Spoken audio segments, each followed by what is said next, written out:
guys? Welcome to Fantasy Effect episode 113. We got an AFC West preview for you guys tonight. We do have our own free Discord, our Patreon as well. Please DM us on the Twitter and Blue Sky. Like, comment, and subscribe to the videos. As always, I got Holler and McSpanky with me tonight. As always, hold on before I let you guys tell me how is it going. I wanted to just address what McSpanky has already said.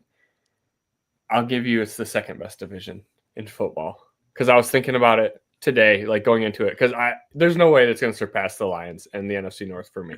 Okay, so the best they can do in my eyes is the second best division in football because you get the Chiefs are super exciting, with Mahomes and all that goes on. The Chargers and Jim Harbaugh now super exciting on the come up. The Broncos on the come up with Bo Nix and Sean Payton. And now you get Pete Carroll in Las Vegas with Ashton Genty and Geno Smith. So, I think it's pretty exciting. What division is more likely to have 3 playoff teams again? The AFC West or the NFC North? NFC North. See, you're just a homer. Yeah. Oh, yeah. I'll admit it. I flat out, I started the argument with that. I said the best they could do for me is number 2. I'll flat out admit it, but I just think that but honestly, being a little bit more realistic about it, I really do think I would still take the NFC North just because it's a little bit more of a proven track record at this point in time with the Vikings and their crossover divisions are their schedules are just harder, so it's more likely that they stumble along the way. Whereas I think that's fair. Fair. And the AFC West, they get to beat up on the Raiders. So whereas all 4 teams in the NFC North are realistically they could split and kind of go 1-1 against everybody there. So I don't know. You know what? Yeah, I think now that you think about it a little bit more, I think the AFC West is probably one of the most fun. I know the Raiders need a little bit more to be really good, but I think they could. They're gonna have a fun. They're gonna have a fun team. I really like Pete Carroll. I think Pete Carroll makes it fun.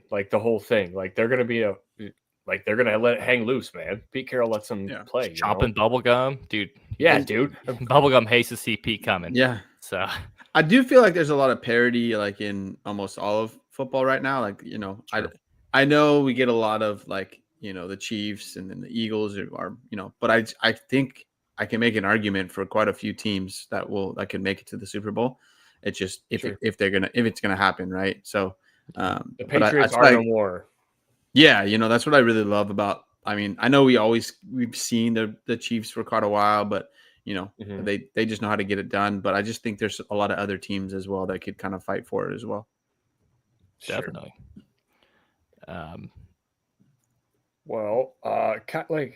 It's we kind of have news. Spanky and I kind of talked about this a little bit before we popped in here, Holler. We think James Cook is holding out for his contract. That's why he's not at OTAs, and we think that's probably the only holdout of OTA absence from OTAs that is anything meaningful out of anybody here. Because a lot of people they missed their flights, they had family affairs, all this stuff right now is completely voluntary. Yeah. Just not like an affair. No, family affairs. They got things going on with their families. Gracious. So making some wild accusations now. Right. There's all kinds of crazy stuff. We just need an entire instead of just following around the 4 players, let's follow around every single player in the NFL. For the 4 players, season. huh? I just there's got to be some player that just lives a wild Dennis Rodman style life. Stephon Diggs right now, probably Diggs. Yeah, dude. Honestly, the closest one.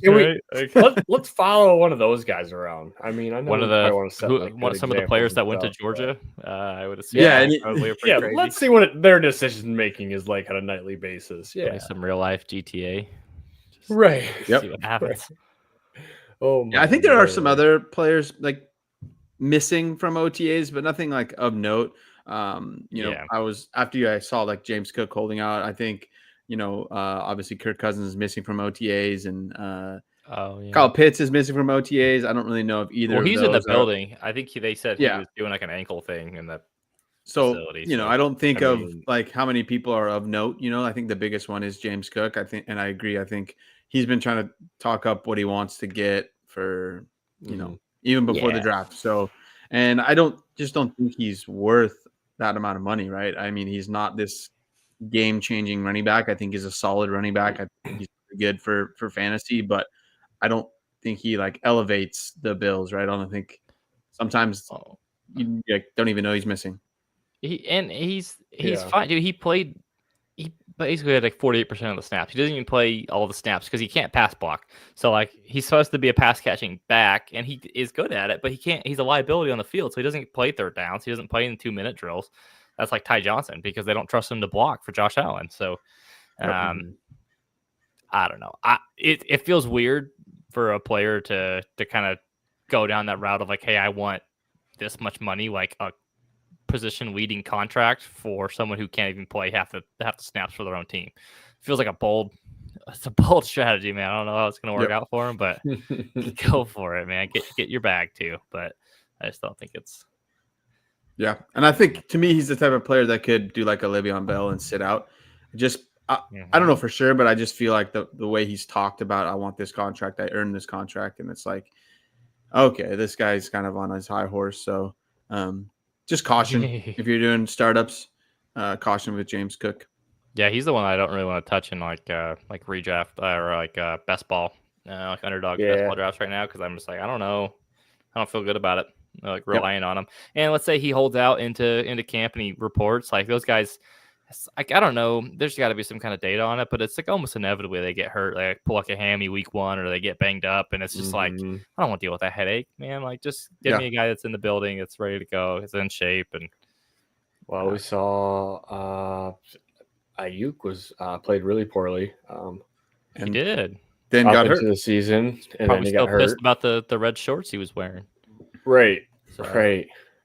I feel like somebody else had a slow start to the season too that kind of sat out camp as well. I can't.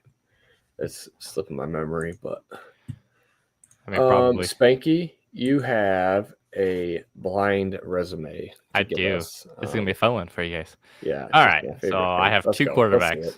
Yeah, I know you love this game. We were talking about it before. All right, so I have two quarterbacks for you guys. The first one, he averaged 227 passing yards a game, 1.35 touchdowns per game. So that's like 23 on the total, 18 rushing yards a game, and averaged 16.8 points per game, which is a pretty good number. Player B averaged 254 passing yards a game, so about 25 more yards. A little less touchdowns. He threw 21 last season and 16 rushing yards per game. So about the same, 16.5 points per game. Just hearing those numbers themselves with no other context, who would you prefer to have? Because they're about even. Like, I'll give you that. Like, stat-wise, they're about even. Yeah. That's pretty tough to pick. Yeah. Is one of them Brock Purdy? No. One of them is Brock Purdy. I guess give me the guy with the 2 extra rushing yards and the 10th of a point more on the touchdowns per game. Yeah, I was kind of leaning that way too, but honestly, I'll flip a coin. This one's like this is one of the closer ones I've seen. Well done, Spanky. I like it when you guys say stuff like that because so now let's say what if I told you that player A is going in the 2nd round of startups and player B is going in the 9th round of startups. So there's about a 7-round gap there. Does that extra 0.3 points per game, does that really get your juices flowing for a 7-round price gap? No, so yeah. Can now that I know that names, I'll take guesses of who is who. By the way, I'll take B. I feel like one of them's Richardson at this point. There's an age gap. I will tell you that too. There's a bit of an age gap. I don't know why I don't know why I would think it's Richardson. The rushing yards are really low. I think one of them's Geno Smith. One of them is Geno Smith. Yeah, and I think that's player B. Player B is Geno. Yeah, well, Smith. And the reason I got those two together is because round 9 makes sense for Geno. Mm-hmm. Player A is probably who's an underwhelming player? That CJ Stroud. It is not CJ Stroud. Ron, do you have a guess? And they'll tell you who it is. It's not Herbert, is it? It is Justin Herbert. Nice. Oh, I thought Herbert outscored that. Dang. Well done. Yeah, so obviously Herbert's younger. He's 27. Geno's 34, I think. That's crazy. So there's a bit of an age gap there, but like the production's not that far off, and like for a 7-round gap, like, and both these players have contracts for the next 3 years, right? So, I don't know, man. Like, I don't think the difference in production on your points, the points you're getting on your lineup's not that much different. So, some interesting moves a really there good one that you could potentially be done here. Yeah, because I feel like if you talk about these two players without the numbers and everything, even like the rounds and stuff like that, I think 10 out of 10 people are going to say, I'll take Justin Herbert, right? Yeah, but then if you dive into it a little bit more, it's like, whoa, I want that other wide receiver or running back in the second round, and I'll wait and take Geno. And the other thing too, it's like obviously Justin Herbert's a better real life quarterback. I'm not gonna try to sit here and try to debate that, but the Raiders are in a better situation, at least for fantasy, where their defense blows. Right, they're gonna have to score 30 points a game. Just say, I knew that was coming. Kevin from the Denver Royale says Geno's ass. That's his favorite player. But just situationally, the Raiders are gonna have to score a lot, and I think that offense is shaping up to be pretty good. I don't know how much the defense is gonna stop him, and then conversely, the Chargers have a really good defense. They like to run the ball a lot. They limit the amount of possessions per game. Herbert has to be very efficient, which he usually is, right? So I think he's going to get his points. This isn't a dump on Justin Herbert. It's just the nature a little of the offense. It's better for the NFL than it is for fantasy. Exactly. Right. And with him being connected to Harbaugh, I think we're not going to really see much of a difference from those numbers. I think they're going to continue about to what be he is. Yeah, a first run first offense, especially because they drafted a running back in the first round, right? So listen, I'm going to push back on a little bit, and I think we could see more passing. I think that the only passing option they had last year was Ladd McConkey. So what else are you going to do? Like Quentin Johnson is dropping, however many passes are bouncing off his face. And he actually caught a fair few more than we thought he would. And he was actually pretty useful for fantasy last year. But we saw that they wanted to upgrade the weapons. They brought in Trey Harris. They're bringing Omarion Hampton. They're bringing Najee Harris. Like they two of those players are running back. Hey, that's what I was saying. So hey, I understand. And Najee's on like a nothing deal. Najee's on like a nothing deal. I can't believe you forgot. But the tight end that they brought in. I just can't believe you forgot that. Yeah, like the Conklin is there. Conk Daddy's there. They got Will Disley too. Move the line of scrimmage. Will Disley.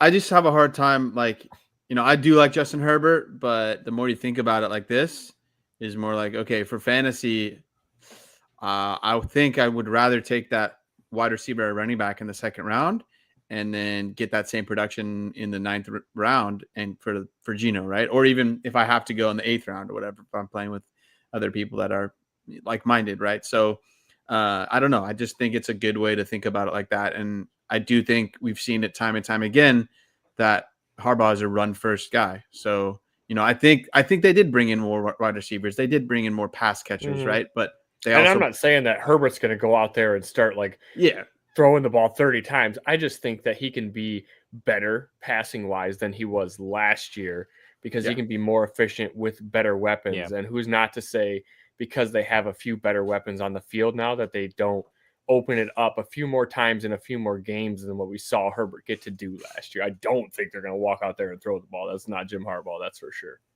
Totally. No, I definitely think they can be more efficient throwing the ball. I just was more just saying they got an upgrade. Like last year, they ran the ball almost as much as anybody with Gus Edwards and J.K. Dobbins. They drafted a running back in the first round. They're bringing Najee Harris, who's been a bit of a workhorse himself.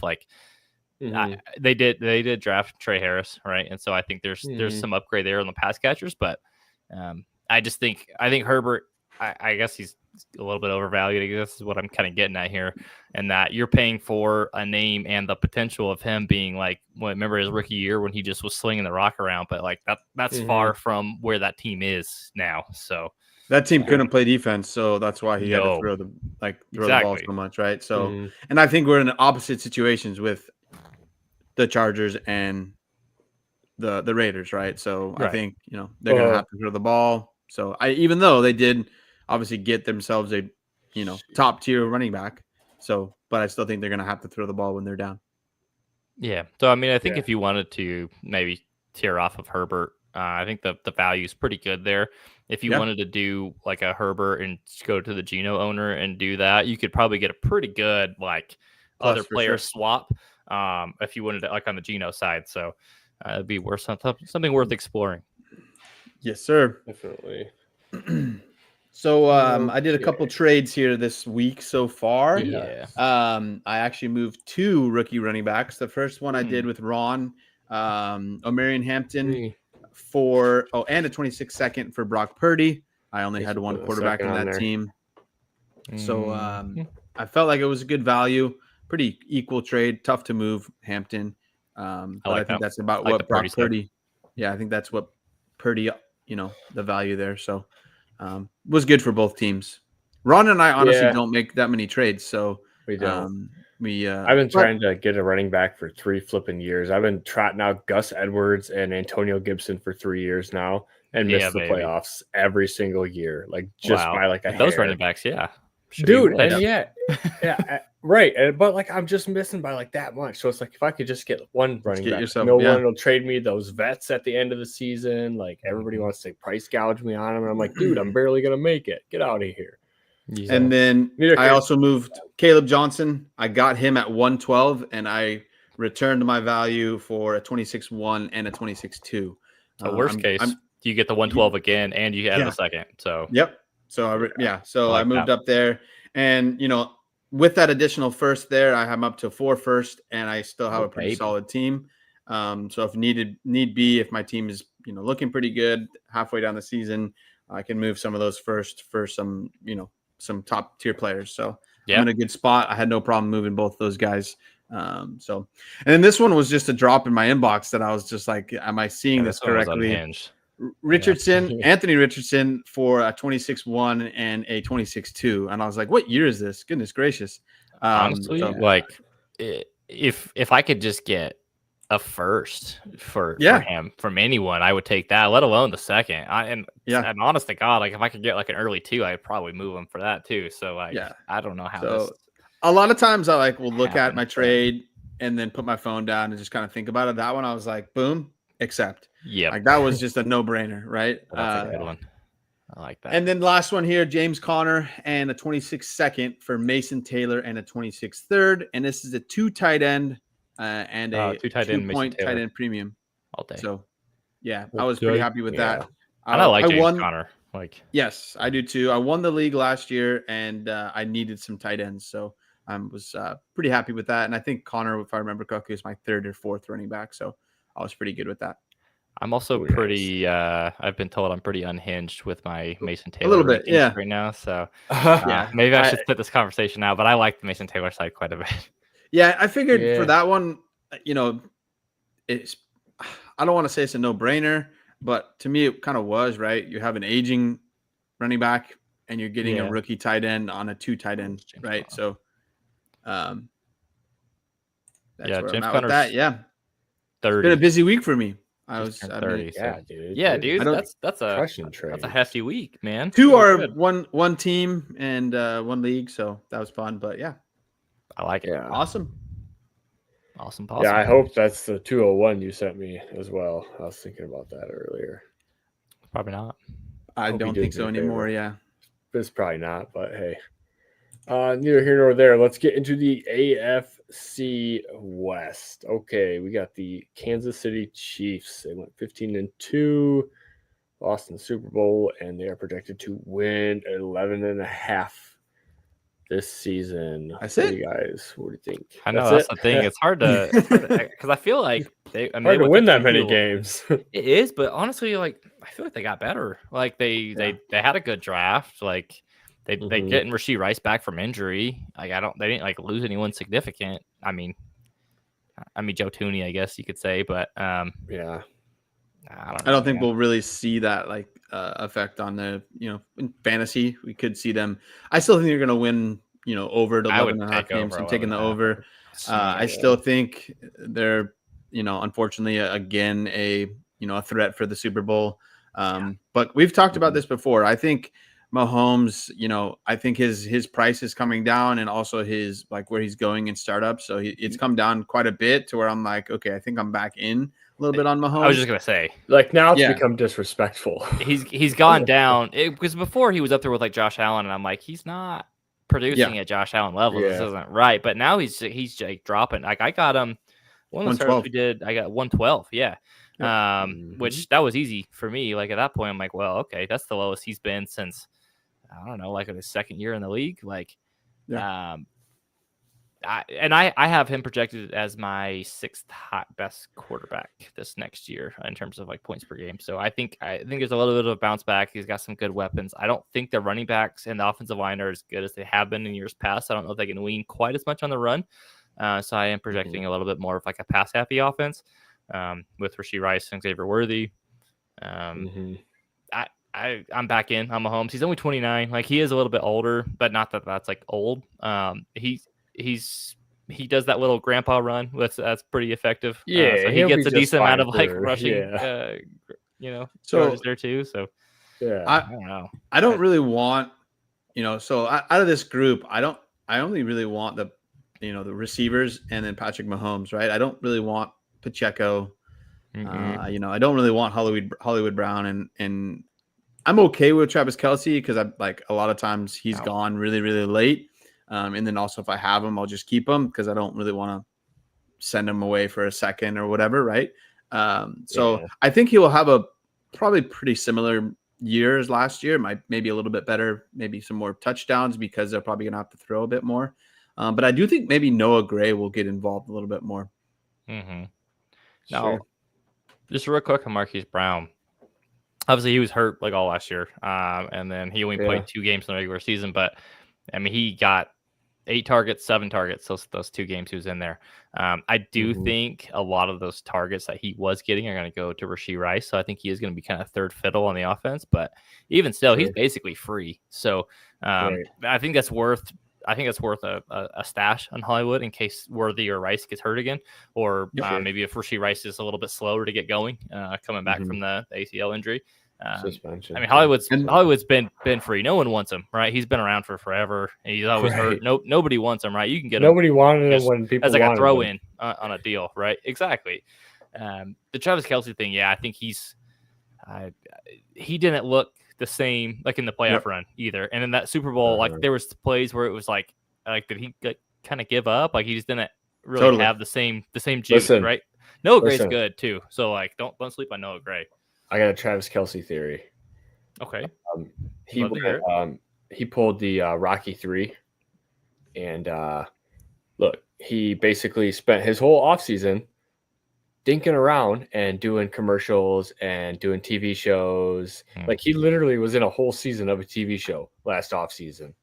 And then there's like whatever else, he has going on the side with this whole Taylor Swift situation and stuff. I just think he didn't take it very seriously in the offseason, and he kind of got punched in the mouth by the whole season. And we'll see if he bounces back to form.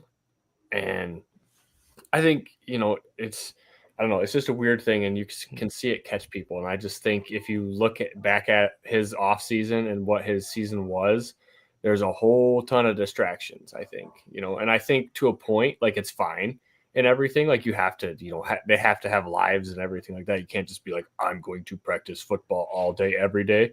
But I think you're stretching yourself too thin once you've gone too far. And I think possibly he could have gotten to that point. Yeah, I think that's a possibility. Obviously he's just getting another year older. Yeah, and you're old. So so we'll see. No, Greg got involved more too. Like So Behard said, didn't Gray have like 4 or 5 touchdowns? So I just pulled it up. He had 5 touchdowns. It's tough to figure out. He was tight in 22, just in normal standard points. So I would assume. So he will definitely be top 24 in a two PPR tight end. So that's what I'm saying. I think as Travis Kelce gets older, I think Noah Gray is going to get more involved. He is a solid player, and I think Kansas City likes him a lot. So we've seen it, and then also I think Jalen Royals. I think is a possibility if any of those players gets injured. I would like to see how he does in the preseason on like returning, because if he does that well, then I know for sure he will be on the field or be on the team, and then we'll be on the field a bit. So I think that is another option. But any pass catcher that is connected to Patrick Mahomes, in my opinion, is solid, right? So like Wes in the chat said he regrets paying a third for Hollywood Brown, which I honestly don't think that's bad. I mean, think about some of the guys in the third round this year. They're all pretty much dart throws, right? There are some solid running backs, but if Hollywood Brown has a healthy season and puts up a few double digit games, I think it's fine. I don't think you're really losing out on much in sending a third. Care about a third. Well, and like most of the thirds that you took this year, anyways, like you're hoping that they help you at some point this year. I mean, it was probably like the Jarquez Hunters, who I like, but like, are they really going to do anything for your roster this year? Probably not. Right. Like, not unless there's like a significant injury ahead of them. Whereas Hollywood could, actually be useful. In theory, it was a really good idea last year. It was prior to the injury. In theory, it was very good. Yeah. It wasn't. Real quick on Jalen Royals, he actually did do a decent amount of punt and kick returns at Utah State, so he's buddy. It's a good call. So I think there's a path to the 53 there. He gonna be. Yeah, exactly. That's kind of my thinking. And then again, I know we've talked about it before, and Patrick Mahomes and Kansas City, their main idea is to win the game, right? So they'll do whatever they can to win the game, if that's running the ball, whatever, right? So I still think though any pass catcher being connected to Mahomes, it's still an opportunity for them to have a solid week. Royals is more like more a best ball guy than anything, because you're not going to know which week to put Royals in, right? But I still think there's an opportunity. I like him as a wide receiver coming out, and then he lands on the Chiefs. So there's some, I think he was a third or fourth round pick in the draft. So fourth, Yeah, he's a good player, fourth round guy. Saying all these nice things about the Chiefs are making me sick. So, well, I was just about to ask you, Spanky. So, which team do you like more? This team we're about to get into here in the Denver Broncos, because they have your favorite quarterback in the NFL, Bo Nix, one of your favorite running backs, Audric Estime, your favorite wide receiver, Troy Franklin. All these guys within your division that you love, McSpanky, on a different team, though. It's really hard. How do you deal with this? It's not easy. It's not easy, man. Easy. Just copious amounts of antidepressants. I don't know. It's tough. It is tough. I know the Broncos draft a lot of my favorite players, and then the Chiefs took my Utah State receiver. It just really blows, but it is what it is. Yeah. Jaden Reed went to the Packers, so that's so you always get fun it. though. So you I get it. Yeah, I get it. I'm with you. Okay, so what do you guys think about the Denver Broncos? Are we excited about RJ Harvey? Is there too much hype? Is there too much steam behind this now at this point? I think I think there's a little bit too much steam. Like, I think I like RJ Harvey, but I think people have already kind of named him like the heir apparent to Alvin Kamara as the Sure. new gadget running back kind of guy in Sean Payton's offense. But like, would it surprise anyone if they come out week one and Audric Estime touches the ball like 20 times just because it's Sean Payton? He's like, screw it, rookies got to earn their stripes. Like, I think we need to pump the brakes a little bit on Harvey. He's a good player. I don't think he's Alvin Kamara. I don't think he's anywhere near as electric as Kamara was coming out of school. That said, the Broncos have a good offensive line, right? So I think there's a lot of fantasy points to be had in this backfield, just trying to figure out who it is. And I think eventually it will be Harvey, but I think it might take him a little bit, right? I think you might see more Estime and Jaleel McLaughlin that first couple weeks. And then Harvey kind of gets eased in. But that's kind of where I'm at. I think some of the RJ Harveys, like I've seen him go as high as like 107, 108, kind of in that range. And I'm like, okay, I like Harvey, but like I think that's getting a little crazy. Yeah, a little high for me as well. But I think the steam is about right. He landed on a really, really good situation. Right. Sean Payton loves to use a running back. He can catch passes. He's a solid runner. I do think I agree that it's a little too much saying he's the next Alvin Kamara, right? He's one of a kind. And I do think, Estime and McLaughlin are going to be involved. and I'm with you there, Spanky. I think there's going to take a little bit of time with RJ Harvey, getting up to speed. I've seen crazy things like he's going to be the rookie of the year and all this stuff, right? And I think there's one thing of there being the volume, but then him actually like doing it, right? So it doesn't, volume just doesn't equal 100 yards every game. So he still has to do it. He still has to hit the holes, so I think I think I'm fine taking him at 110. I didn't get much of him. I got one of them at 312 before the draft, which was awesome. It was a pre NFL draft, rookie draft. So, but yeah, no, I just think I really like the situation and everything there. And then Cortland Sutton is, one that I've just hammered in startups, right? He's going kind of pretty late, 8, anywhere from like 8 to 10, round 8 to 10. There's not really anybody else there pass catching wise, outside of Evan Ingram, but I think he's going to be the top dog there. And then Evan Ingram will be, option 2 or 3. But I think Cortland Sutton's going to get a lot of work again.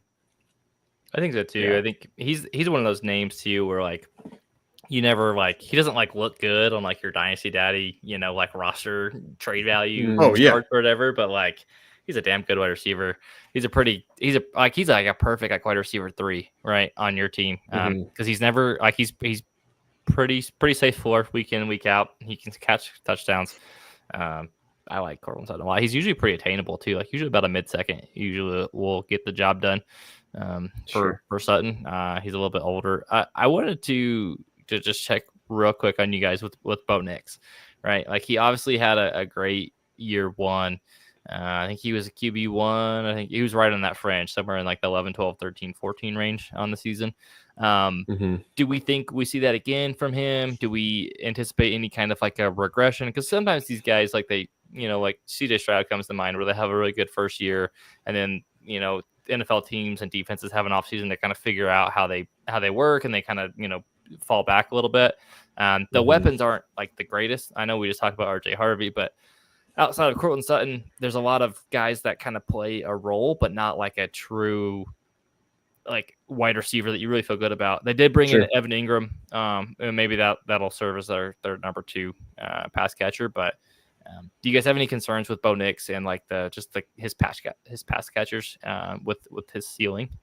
And Bo Nix too he's gotten to a high price. I think he's up at QB. Let's see, I just had it up.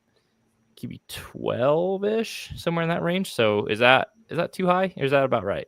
I think Bo Nix is overvalued at this point. I do think he's overvalued, but I do think that the situation is so great with Peyton. We've already seen him fit well within the offense and use his legs, that I think that provides a really good floor for him to at least float in the quarterback 2 range and flirt with quarterback 1, as possibilities.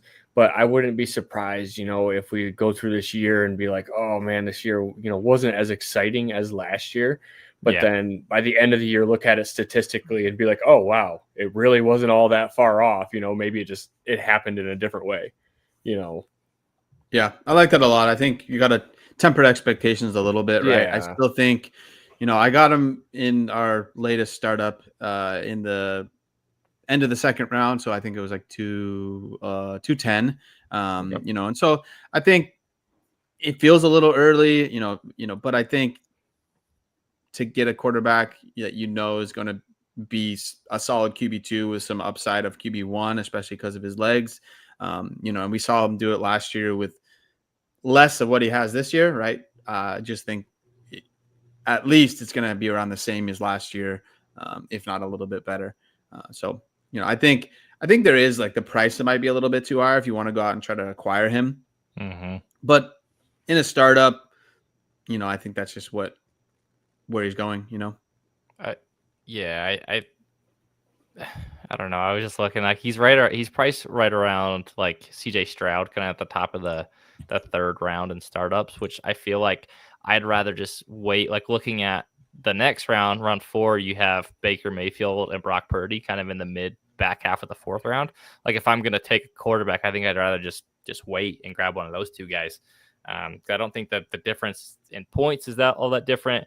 Bo Nix was a little bit older when he came out anyway, so you're not getting much of an age gap. Actually, Brock Purdy's like basically the same age as Bo Nix. And you could get him fairly cheaper. So I think, like, would you explore like a Bo Nix for Brock Purdy and like, let's say maybe like something valued around like a middle to late 2-ish range, whether that's like a player, like an Aaron Jones type or just like the pick straight up?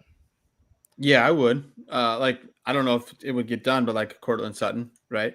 Sure. Something like that I know is going to get me some points, and I know Brock Purdy is going to get me maybe the same, like a if couple not more points, right? Yeah, right.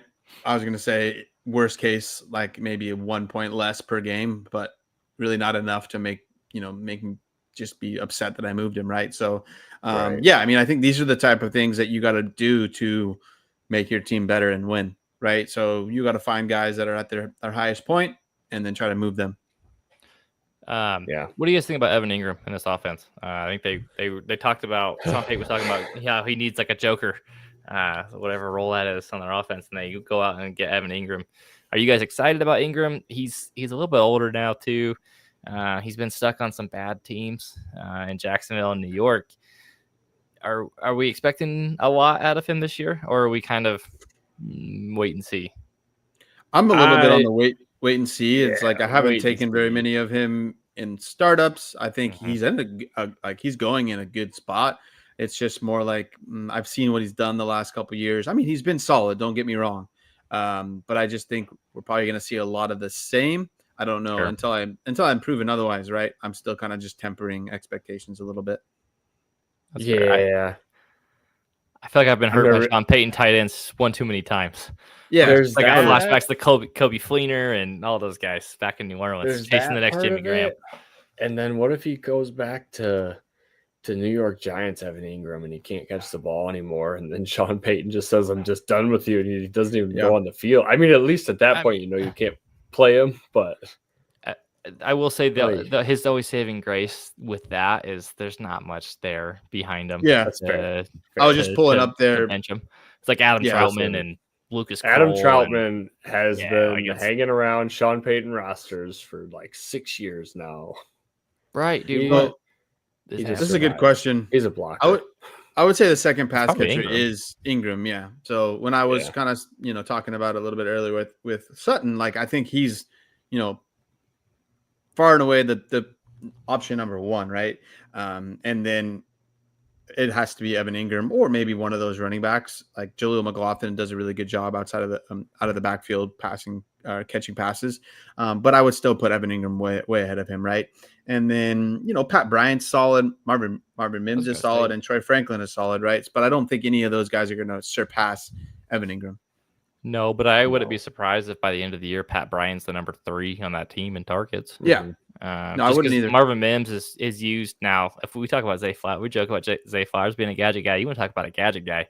It's Marvin Mims, dude. He's remember awesome, when I told you guys this and you guys laughed at me when I said that he was 10 Ginn Jr. and everybody's like, no, he's better. And I'm like, okay. You know what's funny? You want to talk about it now? You guys want to talk about it now? We can talk about it. You know what's funny though is that like Marvin Mims was Sean Payton's first draft pick in Denver, and people were all just like, "Oh, see, he handpicked this guy for his offense. You got to go up and get him." And then we've like learned nothing, and now all of a sudden we're doing the same thing with RJ Harvey just a few years later. I don't know what. I mean, I know we did it with Trey Sermon and second round pick. Like it's eerily similar.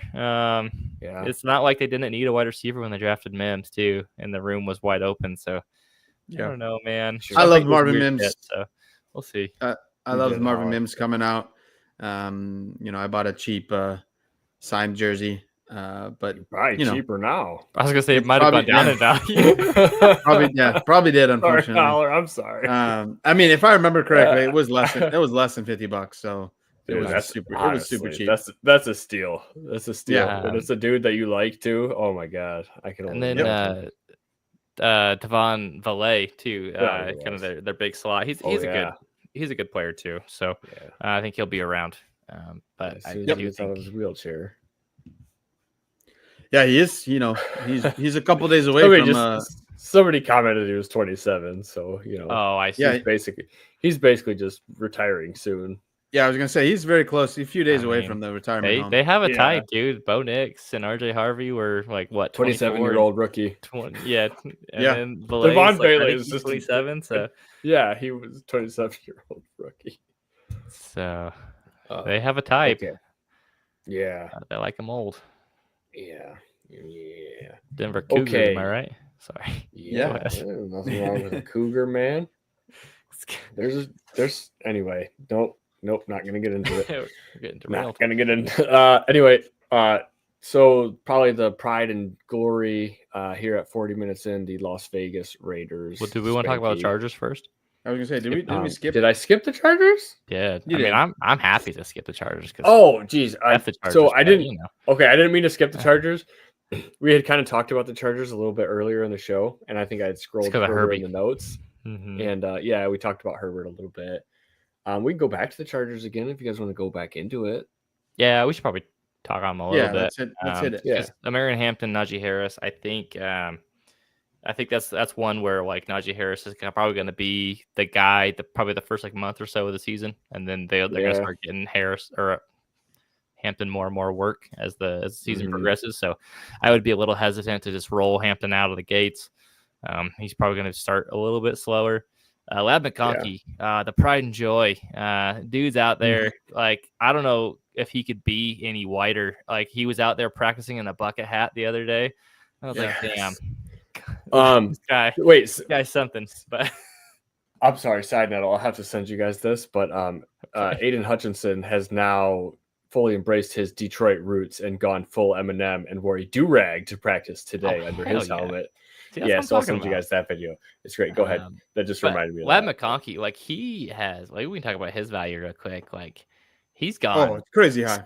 skyrocketing. Like he's like basically like a top 10 wide receiver right now. And honestly, I like it. Like I projected him really high too. I think he's my wide receiver 8 in terms of my projections, points per game for the year.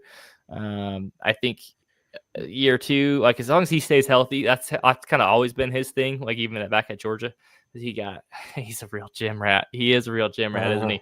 But no, like McConkey's awesome. Like when he's on the field, like he's fantastic. And I think he's kind of the engine that makes that passing attack go. Trey Harris, they drafted in the second round. I like Trey Harris a lot. What do you guys have any expectations for Harris? I think he's probably going to be like an upgrade over Quentin Johnson in terms of that he can actually pass the ball and run routes. What are you guys thinking there? There's a lot of hype on X. I just, I like Trey Harris coming out. I think he landed in a good situation, good spot. But I would just temper expectations a bit.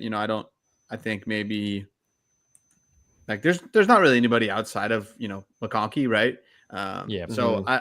But I still don't feel good to be like, okay, cool, I have Trey Harris, I'm gonna put him in my flex, right? I don't know what I'm gonna like get from him in the first probably half of the season at least, right? So I still think his Chargers being like, like maybe bottom 5 in pass attempts in the league too. Yeah. So it's not like there's a ton of volume to go to boost his value either. Yeah, and most of it's going to go to Lad. So I think he's a solid wide receiver. I think taking him in the middle of the second round is really nothing wrong with that.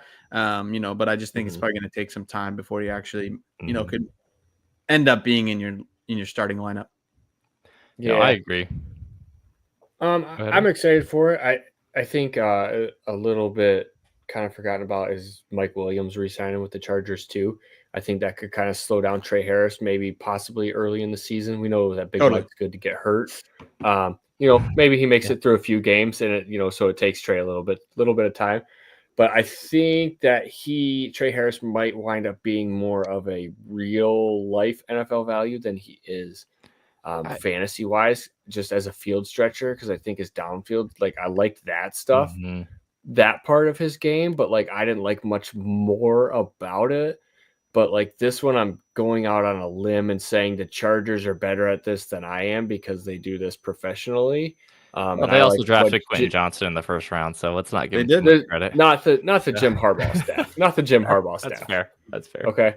This is the Jim Harbaugh staff. So I'm going out a little bit on a limb. I wasn't a big fan of Trey Harris, but it was mostly because he only lined up on the offense's left side of the field. And I don't know if that's because of him or Ole Miss, but that's neither here nor there. Who's to say he won't do it again? The Mike Williams thing, I think that's more of a Quentin Johnston kind of detractor more than it is on Trey Harris, right? But fair. We shall see. And then the tight end room, it's like Tyler Conklin, it's Will Dissly. They drafted Oronde Gadsden out of Syracuse kind of later, so I'm not sure what to expect out of that offense. Seems like they could use an upgrade. I think we've been saying that for about 2 years now. They need some extra help at the tight end room. I don't think there's a ton of value to be had in any of those tight ends, to be honest, though. Do you guys feel differently, or do you feel kind of the same on the tight ends? I feel like it's the same. Like, we were playing Will Dissly last year, so I don't really know who it's going to be. So I don't know for sure. What I think Gadsden can possibly do something, but that's just a kind of a hopeful thing versus really believing in that. But I honestly think it's still a wide open. I don't know exactly who it's going to be. Yeah. It goes back to the fantasy footballer days with Will Dissly and Big Montana. This has been going on for a long time. Like, he'll just pop up for like a 3 to 4 game stretch where it's like 70 yards and 2 touchdowns, and like it's 2 passes, and that's all he does is like score touchdowns, and it's crazy. I actually have a lot of Will Dissly just hanging out on rosters for that time when it's only him on the field. Like, I actually kind of feel good about starting him. Just because I felt really good about starting him last year. Yeah, just because of the how the tight end position is, all you need is that touchdown and 70 yards. So I think I always like Will Dissly. So I'll stash some Will Dissly on my rosters out of that tight end room. But everybody else, I could care less. You're gonna miss out on Gadsden, man. That's okay. That's all right. I don't know. I've heard a couple people say a few things that make me think otherwise, but we'll see. Holler. You've proved me wrong before, so. I like Gadsden, but he's kind of one of those tweeners that's like learning the tight end position too, and he's I don't know. The profile doesn't usually translate, but we'll see. It only takes one, so is he just there to be a blocker too? Because Harbaugh would draft a guy just to do that. Bro, he ain't blocking shit. I can just tell you that. He's not a blocker. Okay. He's not there to block. That's for sure. No. Well, he came from being a wide receiver, so last year was his first year being a tight end. So it's more of a hopeful thing. Devin Funchess. He's a little more athletic than that. Let's give him a little more credit. Hey, it's my 4th round hope, right? Or I got him on. It's fair. It's fair. It's also where it's fair. So it's all fair. It's not something I would bet on or be hurt if it doesn't happen, right? It's just more of a big hopeful thing. Yeah, he's a fun guy to draft in the 4th round and hope for the best. Yeah. All right, should we hit the Raiders? Yeah, let's just say the pride and joy. Hit them now. Let's do it. Okay, so they were bad last year. There's no sugarcoating that. They're projected to be a little bit better. They brought in Pete Carroll. Geno Smith is down their quarterback. The haters wrote him off. He ain't right back, and now he's in Vegas, baby. So I just talked about Geno Smith. I do enjoy him. I think he's one of my favorite kind of QB3s to have on my roster because I can always slide him in. I feel good about him. If someone gets hurt, I have no qualms putting him in my lineup. They drafted Ashton Genty, the 106. And no way.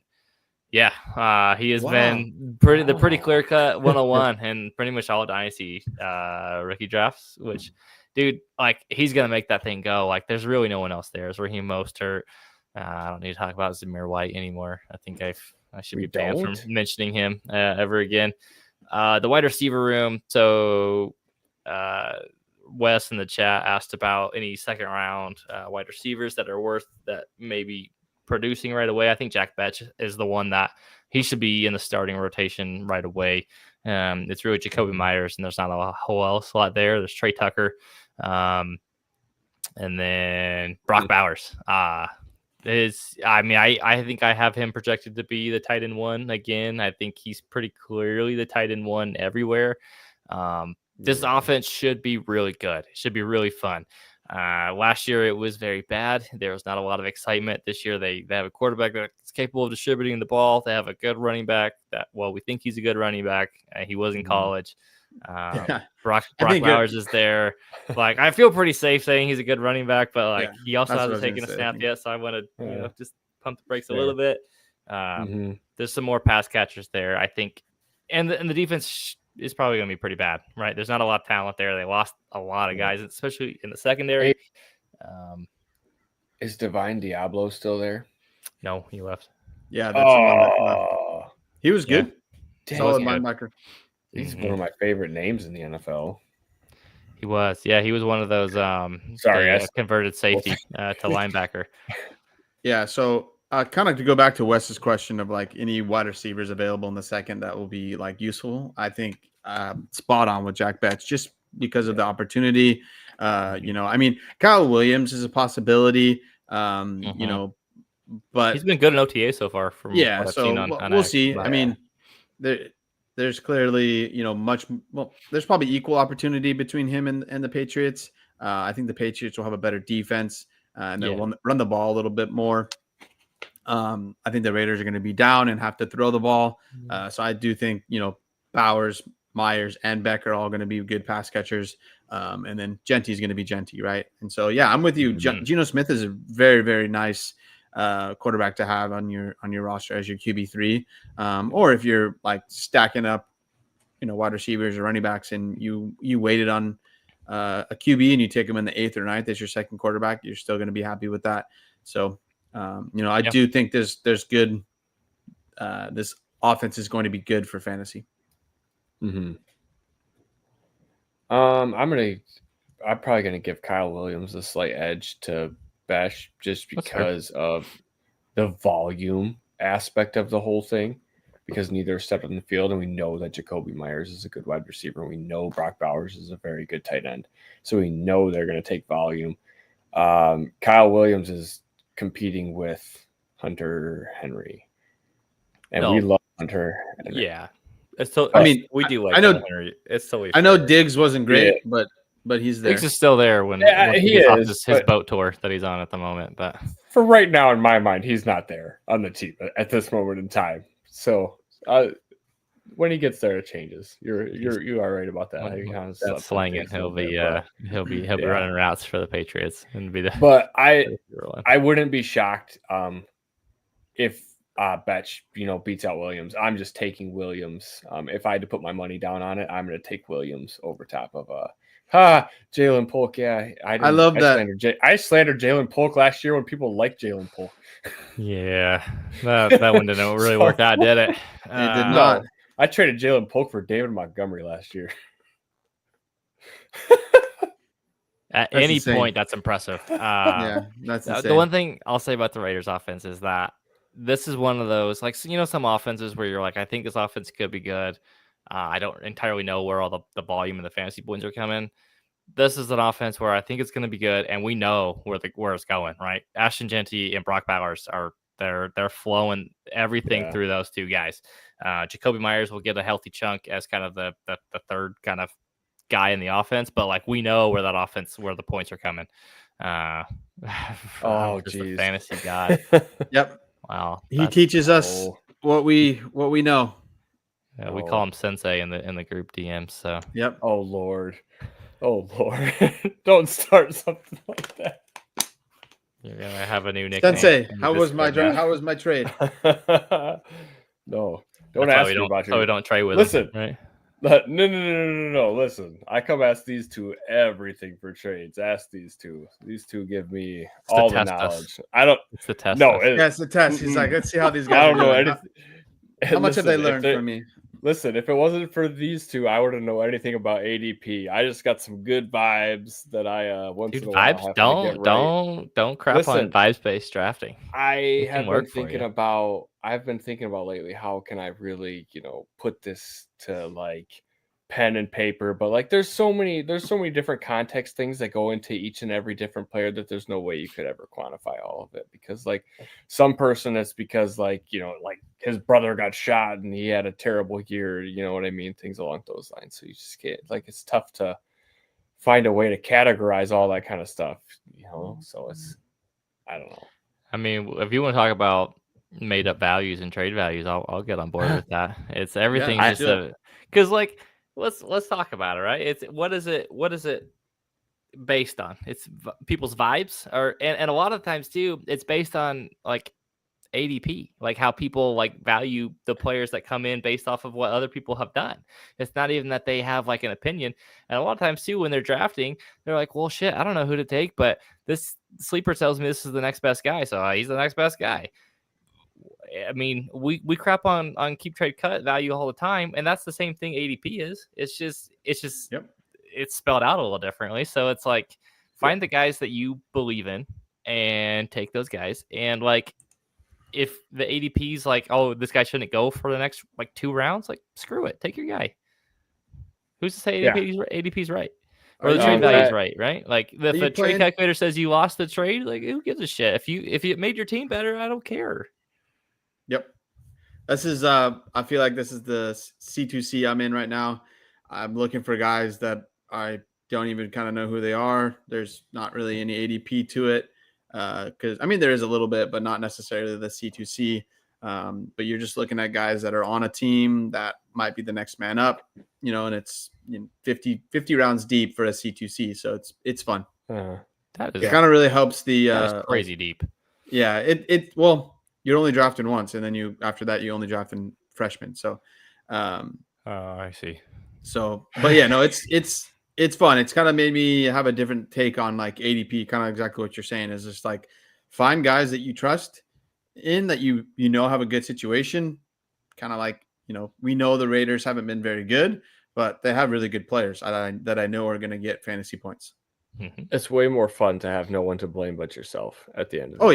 Exactly. When you're like, I made this choice. I wasn't like, because then I can just go, you know, complain to McSpanky about why I lost all my games because you told me to do this. Because you listened to me. McSpanky's rankings completely. Well, you know, Spanky has to rank every single player. Holler has to rank every single player.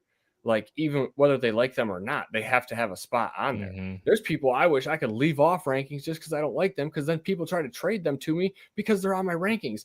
I just had to give that dude a spot. Like, I don't even like that guy. Like, I'm sorry. Right. You need to put a little, another column for your rankings. Right. Like I don't even like these dudes. Yeah. Dislike or dislike. Yeah. Roma Dudes is going to be the first one I get on there that has a dislike. Dude, it's going to be a long list of dislike. I'll tell you what. Anyway, do you guys have anything more for the people?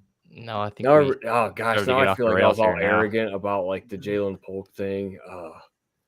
I need you to go back and find that trade because I don't. I need to see them. That's crazy. I need to search in our DMs because we talked about it last offseason. Okay. There is a Jalen Polk, David Montgomery, and maybe it wasn't straight up. Maybe there's other pieces involved in it. I will say this. Okay. But we find out later there was like a first involved in that trade too, and it's like, okay. Well, I probably hopefully we'll get back to you guys. If you guys can find it in our DMs, I'll try and search them, but you guys are better at internet than I am. So I mean, because I liked Jalen Polk last year, and I feel like there's no way if that was straight up, there's no way. Dude, the hype was crazy at one point. No, I get it. This was a wild league. This is the league that I was in. The guy that made the trade that I made the trade with, like literally for the entire offseason, probably at least once a week was making a trade. I watched him trade Lamar away to a guy and then trade Lamar back to himself from the same manager in the same offseason. It's crazy. Yeah, so like he was doing a lot of stuff, and it's super cheap league as well too. So are you searching the DMs right now, Spanky? I am. There's a lot of Jalen Polk talk. There's a lot of Jalen Polk talk. That's what I thought. Like, imagine how much Monty talk is in there if I'm in the DM. Well, that's why I started with Polk. You can't search Monty. I liked Jalen Polk a lot, and last year and last offseason. I'm not seeing it, Ron. I want to believe you, but I'm not. Are we playing? Are we saying Polk the wrong way? Listen. Oh, you know what? I know what league it was. I'm not in the league anymore, but. Oh, interesting. Why would you leave that league? Right. It was. Is it because you traded away Monty for Jalen Polk and now you're embarrassed? No. No, I don't want to create a league. Dang it! Let me do it on my phone. All right. Anyways, we should probably stop. Get that out of here. Off the rails. Hey, Buster. Thanks for jumping in. Yeah. Appreciate you joining. Thanks for joining. Wes, thanks for joining the chat. Kev, he's always here. Always here. Always calling out our sensei. Alrighty. Yeah. Oh my God, bless him. We'll be back next week. Thanks for tuning in, guys. Have a good one. Peace.